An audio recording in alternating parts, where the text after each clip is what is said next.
Welcome to Labatt Buffalo Main Event. Bob Gaughan along with Brad Ryder. And coming up on today's show, Brad and I will discuss the Ice Bowl with Kevin Sylvester of the Buffalo Sabres. We'll talk about the Pats going 16-0 and the Bills' season-ending loss to the Philadelphia Eagles. But Brad, we start off with the big news after the Bills' loss to the Eagles that Marv Levy will be stepping down as the general manager of the Buffalo Bills. Brad, how much impact will this have on the Bills organization? On a scale of 1 to 10? Yes. 0. Oh, really? Well, I think you would have to actually be the general manager for stepping down from the general manager position to have any sort of impact on the team. To me, this is a guy who has been a figurehead, and I think actually a good hire to bring Marv Levy back and promote goodwill within the organization, within the community. Right. But you're I right. also don't think he was the general manager. I don't. He wasn't involved in the draft. Any press conference they ever had about anything that mattered with the team, he couldn't answer any questions, Bob. He didn't know anything at all. He was. He didn't negotiate contracts. He didn't negotiate. He didn't know that. He didn't know what the franchise tag meant. Right. He didn't know anything about the draft. He didn't really know. I mean, what did he?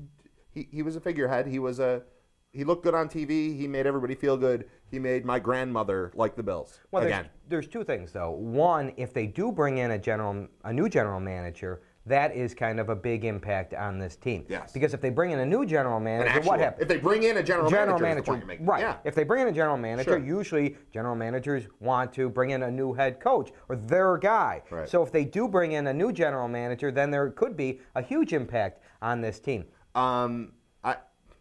I think they have to at least put the title on someone. My guess right now, very early in this, and it's not even official that he's stepping down.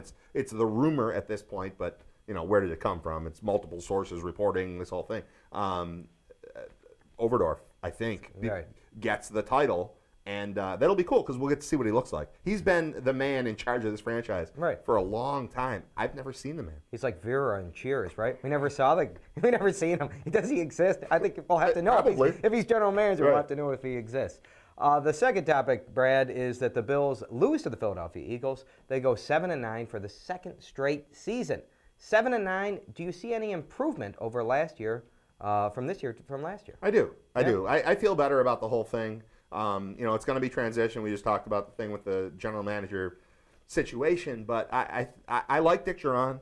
I think the players like Dick Duran, and I think minus injuries, they're probably a win or two better, which is maybe the playoffs. Bob, there aren't any teams in this league right now. There are 3 teams in the league, or but 4 they beat maybe. one team that's going to go to the playoffs. That'd be the Washington Redskins. Right. They're just as far. Wouldn't you say they're just as far away from New England and Indianapolis as they were last year? Sure. They're no more closer. So Sure. where is the improvement if you're just as far away from the 2 elite teams that you're going to have to beat? The offense. Let's talk about offensively.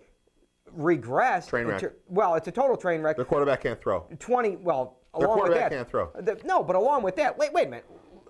In the Philly Eagles game, at one point, he's got Aiken and Reed as his receivers. Right. Oh, he can't throw. Well, he can't throw because he's got no one to throw to. Well, when he had Lee Evans on the field, open deep. He did. He missed him. He missed. And I like him. I want to like him. I want to like somebody is basically the point. I want to like the Bills quarterback. I want to root for somebody. And I like Trent Edwards. I think he's got something to grab onto.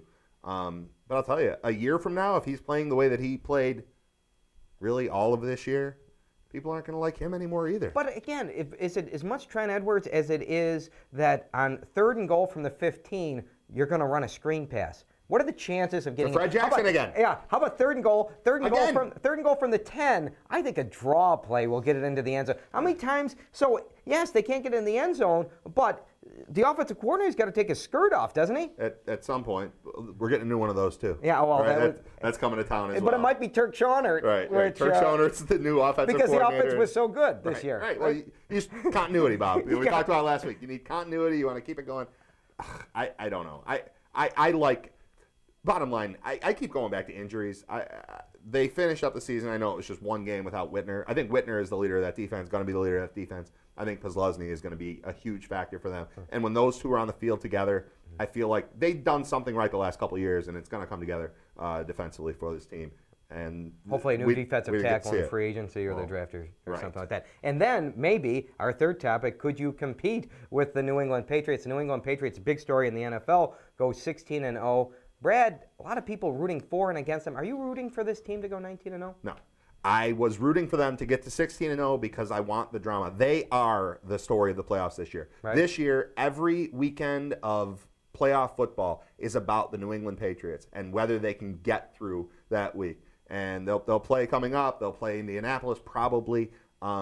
It's going to be a lot of fun to watch them win or lose. It's going to be a huge event every time they play. Right. I like them being the focal point. They're a very interesting team to watch. I can't look away. You can't look away. No. America can't look away from this team. I think I want to see them lose, but it's going to be a big event every single time. Whether they win or lose, that's the story of the week. And I'm rooting for them to have to go through Jacksonville, Indianapolis, and either Dallas or Green Bay. Right. Really make it a tough run for them. I think that would be It's going to be phenomenal. fun. It's a fun year because of them. The only good thing about them going 19-0 is you might be able to shut up Mercury Morris, which would be very good. Kuchenberg. Oh, no question. Bob Gaughan and Brad Ryder. It is Labatt Buffalo Main Event. Coming up next, it's the Old Restaurant and Lounge email segment on Labatt Buffalo Main Event. Short-term memory loss is something we all joke about. I forgot where I put my keys. I forgot what I wanted when I walked into the room. Those are common occurrences that happen to absolutely every person. And there's places out there that can help assess whether or not your loved one is really in the earlier stages of having a true memory impairment problem, or if it's just the routine forgetfulness that comes with day-to-day life. Bristol Village offers an exclusive memory care program, so call for help early. Bristol Home and Bristol Village. Assisted living where family matters.